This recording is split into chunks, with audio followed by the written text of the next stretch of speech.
छात्रों, तो हम देख रहे हैं लाख की चूड़ियाँ, प्रश्न एवं उत्तर, जिसका आप बारीकी से ज़रूर देखिए। यहाँ पर जो पहला प्रश्न, बचपन में लेखक अपने मामा के गाँव चाँव से क्यों जाता था और बदलू को बदलू मामा न कहकर बदलू काका क्यों कहता था, इसका सटीक उत्तर छात्रों यहाँ पर आपके समक्ष यहाँ पर दिखाई दे रहा है।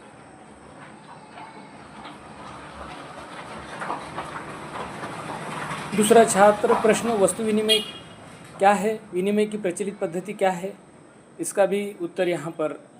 और तीसरा प्रश्न, मशीनी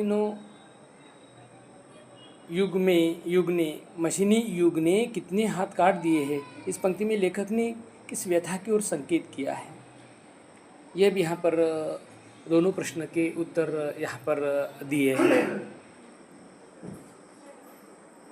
छात्रों, यहाँ पर बदलू के मन में ऐसी कौन सी व्यथा थी जो लेखक से छिपी न रह सकी। और अगला प्रश्न, मशीनी युग से बदलू के जीवन में क्या बदलाव आया।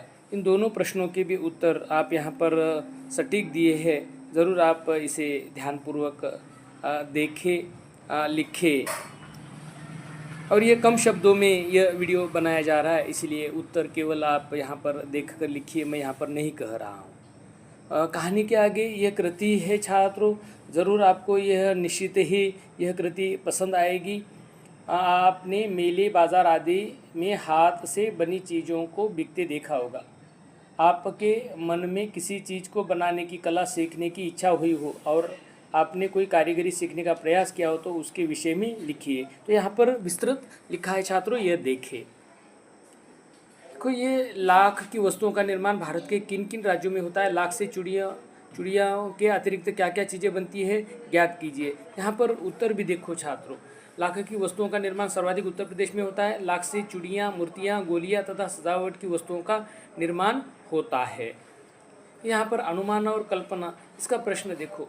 घर में मेहमान के आने पर आप उनका अतिथि सत्कार कैसे करेंगे, या आप भी लिख सकते हैं आपकी मर्जी से। दूसरा प्रश्न, मशीनी युग में अनेक परिवर्तन आए दिन होते रहते हैं, क्या आप इस प्रकार से किसी परिवर्तन का उदाहरण चुनिए। और भाषा की बात, तो यहाँ पर तीनों संज्ञाएँ दी है, व्यक्तिवाचक संज्ञा, जातिवाचक संज्ञा, भाववाचक संज्ञा। व्यक्तिवाचक में रज्जो, बदलू, जनार्दन। जातिवाचक संज्ञा में खाट, गाय, मशीन। भाववाचक में नाजुक, सांप, दुख। यह बहुत ही सरल उदाहरण है। और यहाँ पर गांव की बोली में कई शब्दों के उच्चारण बदल जाते हैं, तो उनका अर्थ भी यहाँ पर दिया गया। छात्रों, मेरे चैनल पर नए हैं तो इसे ज़रूर सब्सक्राइब करिए, लाइक कीजिए। धन्यवाद।